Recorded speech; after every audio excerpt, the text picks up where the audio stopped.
What's up, Vinyl Community? It's your boy Chris coming at you live, as always, from the Man Cave on this beautiful Saturday. Apparently, though, not beautiful enough for the powers that be in my community to allow my girls to go out and play softball today on what was supposed to be their first game.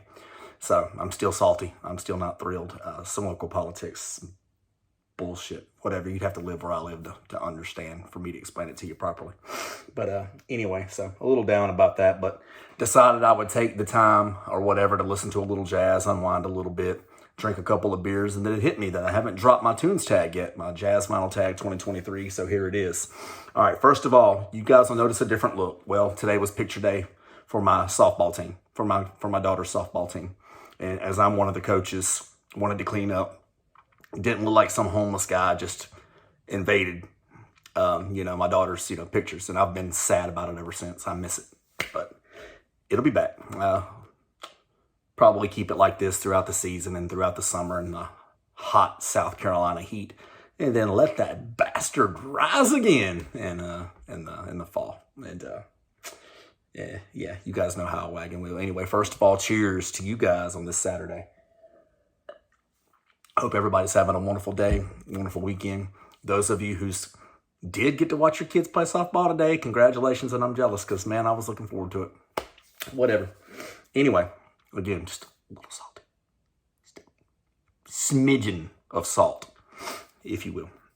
All right, so before we get started, first of all, I've heard almost every single one of you that did a video last year, and even some of you that did a video the year before. You all took the time to do the video, but none of you, hardly any of you stopped short at throwing shade at the amount of questions that I had. 20, and then, whatever. All of you, most of you, almost all of you thought it was too many. So, all right. So, honoring my promise, I cut that in half for this year. So, it's 10. Nice and easy, real quick, nothing you're going to have to think that hard on, and it'll be the same thing next year unless, I don't know. I'm here to hear you guys out. If you got complaints about anything or whatever, of course, throw them in there. I'll hear you out. You already know.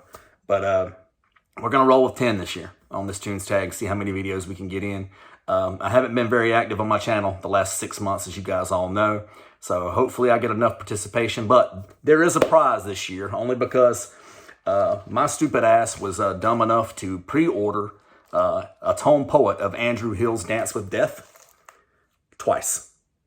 Pre-ordered it months ago when it was announced, and then the week before it came out, I was like, oh man, I need to hurry up and get that Andrew Hill, so ordered it again.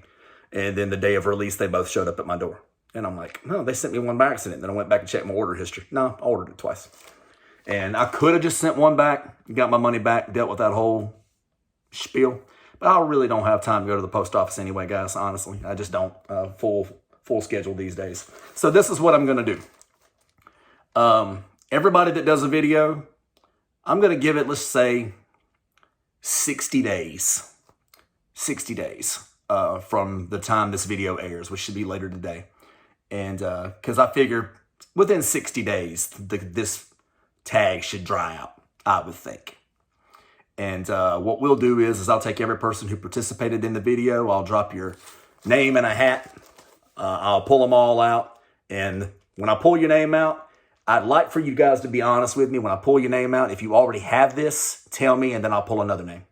Probably might even do a live video. We'll see. We'll go real free with it. But I want somebody to get this that doesn't have it. And I will ship to you anywhere in the United States. No international. I'm not dealing with that shit again. I've done it before. It's never worked out well for me. International, no. United States, for free, on your boy. Media mail, because priority's expensive. And hey, it's a free record. So anyway, without further ado, because the reason I shortened this up was for shorter videos, so I don't want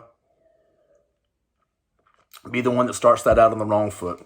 First of all, Tunes Tag 2023, favorite jazz find of 2022. Okay, guys, the way I would like for you to approach this is I don't want anybody to think that that means your most expensive find, because I'm not getting ready to show you my most expensive find by far. Not even close. If I was showing you my most expensive find, it would be John Jenkins and Kenny Burrell.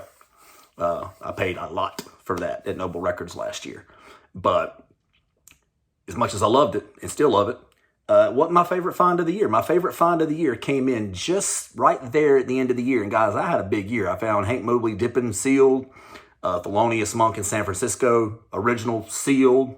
I mean, all kinds of stuff. Like Roy Brooks, beat out, huge year, really big year. But this one right here was one, quite frankly, I never thought I'd have, and I never even liked the idea of the prospects, I should say, of it being reissued. But, and then my boy Marcus, DJ Pari, he's going to a record fair in Virginia, knows a seller who has it, asked that I want him to lock it up for me, and he did. So I think I mentioned it in my last video, actually, but I'm going to throw it to you one more time. It's Roy Brooks, The Free Slave, with George Coleman, Woody Shaw, Hugh Lawson, Cecil McBee, recorded live at the Left Bank Jazz Society. Guys, again, this is just one, this is almost certainly never going to be reissued. It's probably never going to happen. And so for me to lock up a nice, clean condition OG is a major deal to me. And again, because the John Jenkins and Kenny Burrell, it's been reissued, and it's had some good reissues. And, so many of the other ones that I found have had some really good reissues. This one hadn't had one and almost certainly won't get one. But I have an original pressing, so to hell with it. And could not be happier with it. So my boy DJ Pari, Marcus, if you're watching, thanks, my brother. I owe you a big one, as always. Next question. It's the first jazz record you fell in love with. And to me, that seems like a simple enough question. Straightforward, because if it's one that really made you fall in love with the genre, it's gonna hit you right off the top of your head. And for me, it did.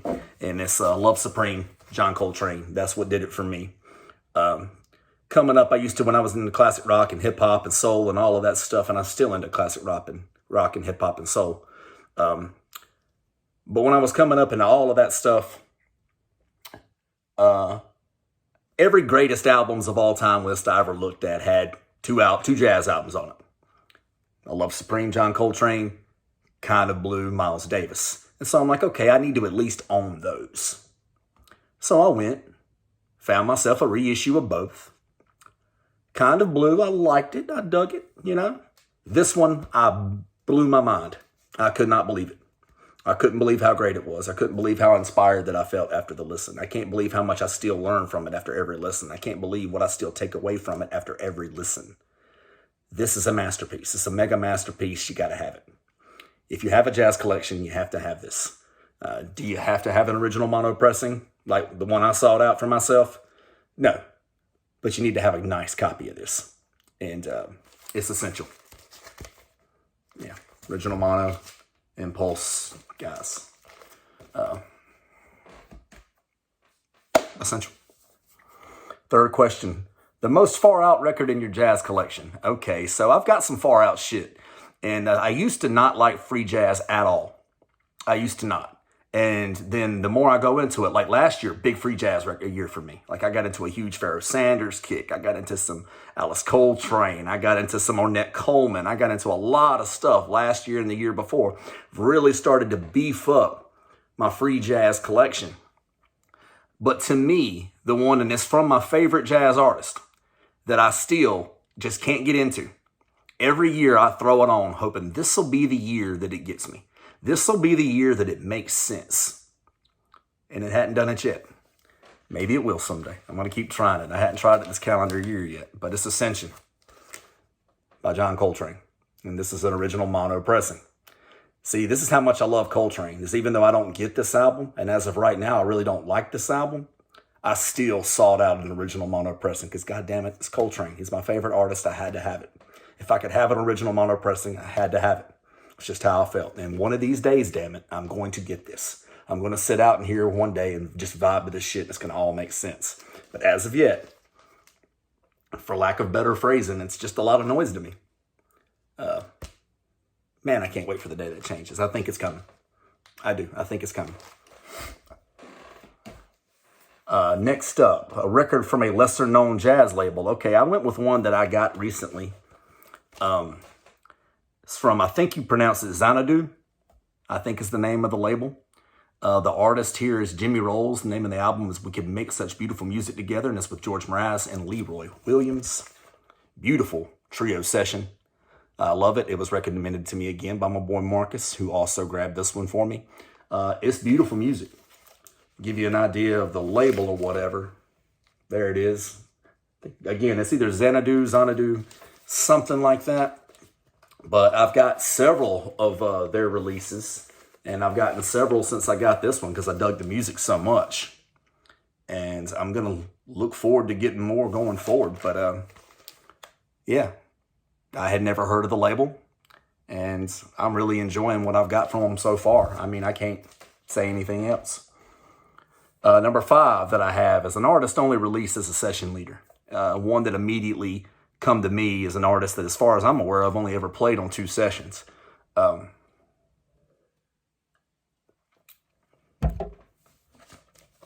I can't figure out why, because both the sessions he played on are master sessions. It's Solomon Ilori and his Afro drum ensemble, African High Life. Stereo press. Splat Owl. Wonderful stuff. I love this album. It's like one of the first 2 or 3 that really like got me into Afrobeat, and now I just love Afrobeat. He was, of course, on this one, and then of course Art Blakey's The African Beat. And as far as I know, that's the only 2 albums I've ever known Solomon Ilori to professionally play on. Could be wrong, and even if you go on Wikipedia, it doesn't have a date of death or anything listed. So as far as I know, he's still alive. So it's just one of jazz music's mysteries, I guess. I don't know anything about his current whereabouts or anything like that, but I know that this is a killer freaking record. And African Beat's a killer freaking record. They're amazing records. And if you have it within your means, or you get a chance to grab this one, jump on. Don't miss out on that. Killer record. Next up, number 6, a major artist released on a small jazz label. So when I say a major artist, what I'm talking about is a Blue Note artist, or, an Impulse artist. You guys know what I mean. Somebody like that, Impulse artist, Riverside, somebody like that. And then I want one of their records from a smaller, lesser known label. I decided to run with an absolute masterwork, in my absolute opinion. It's McCoy Tyner. You guys will know most frequently from Blue Note, and then a lot from Impulse, because I really love his Impulse stuff. And I went with McCoy Tyner, but I went with him on Milestone Records, and I went with Enlightenment. Guys, this album is a masterpiece. It's live, Montreux jazz. It's phenomenal. It's 2 LPs. Doesn't break the bank. You're going to be able to get yourself a copy for relatively cheap, especially by my standards, and I cannot recommend it enough. Nothing about the cover drives you crazy. There's, it doesn't, it's not, your good old, Blue Note cover, or it doesn't have that fancy, Impulse spine or anything like that. But what it does have is some goddamn great music on it. So if you get a chance to grab it, once again.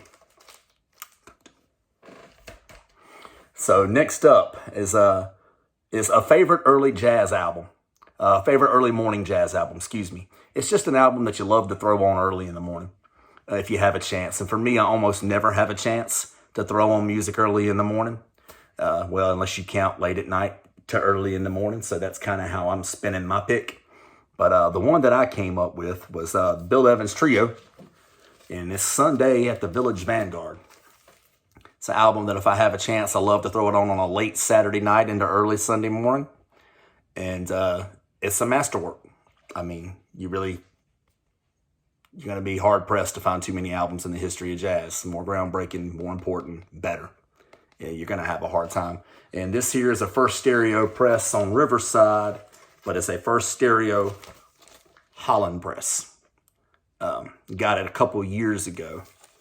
And man, I got to tell you guys, this, as far as I know, correct me if I'm wrong, somebody, but I believe it's the last trio session with Scott LaFaro before his untimely death. Masterwork. You got to have it.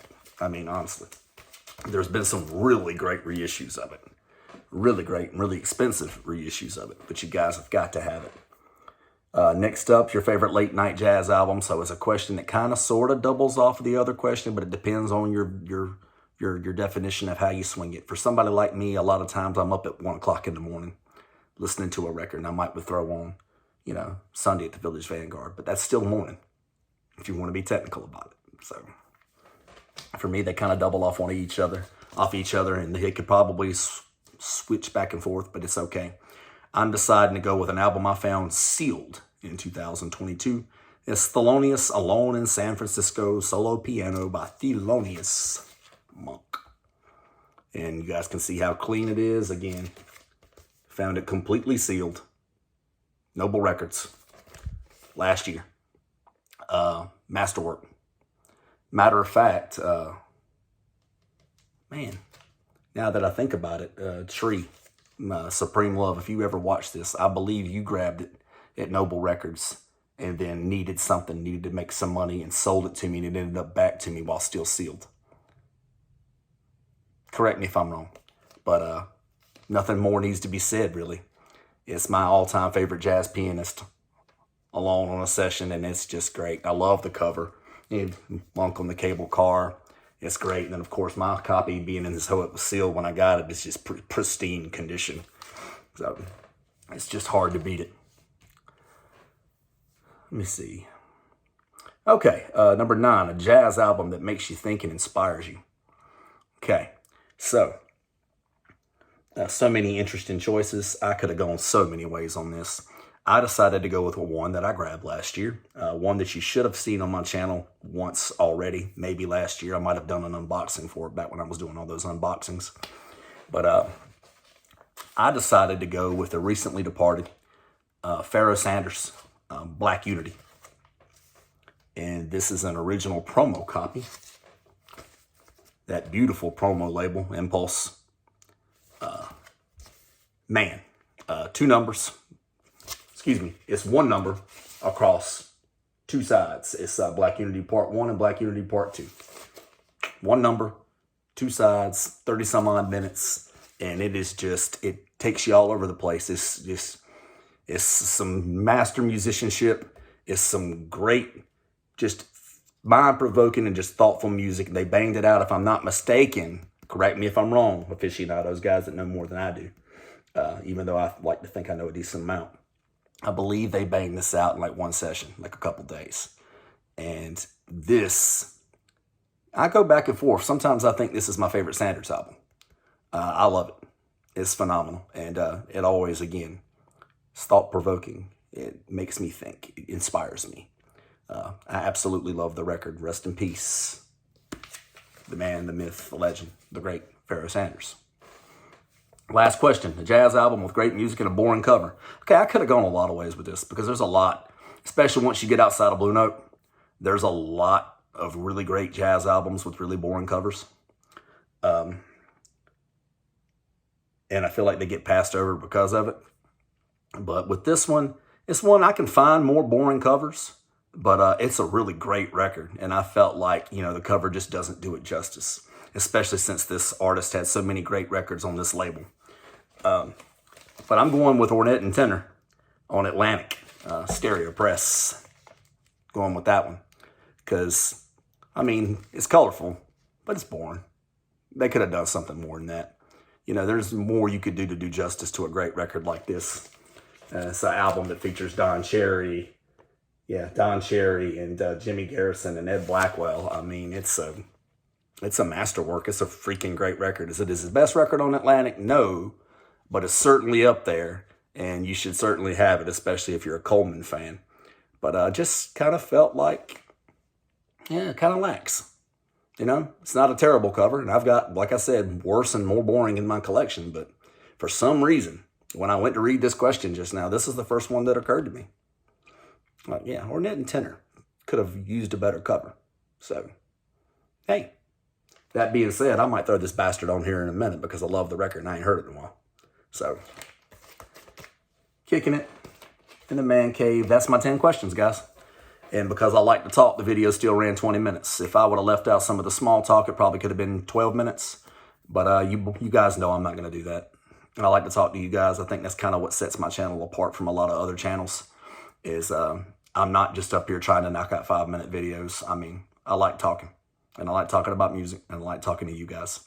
So, if there's anything that I've learned the last couple of years, and going back and forth thinking about my channel, is, God damn it, I'm going to do this shit the way I want to. So, especially since it's going to be fewer videos, especially during softball season. when I do get a chance to do a video, I'm going to do it the way I want. So, of course, you guys, you want to watch? Great. I hope you do. And I'd love to bring on some new viewers, but if not, that's fine too. To this day, I'm still yet to ever make a dime off this channel. I'm shooting this video on an iPhone 12 propped up in between a cheap-ass Chrome laptop and propped up on a goddamn spin clean. So, that I no longer use because I got upgraded my cleaning equipment.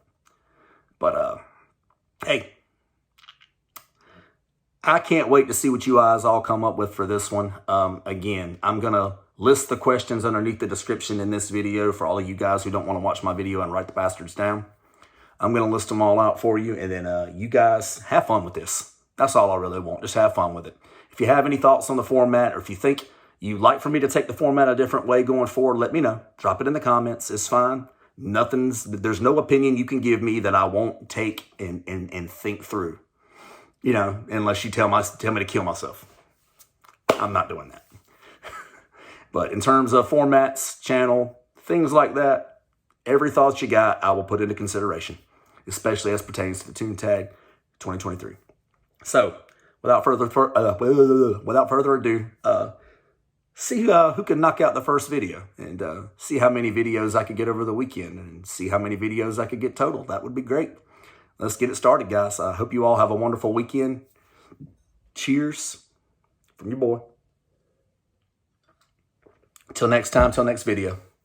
Keep dropping that needle, you guys.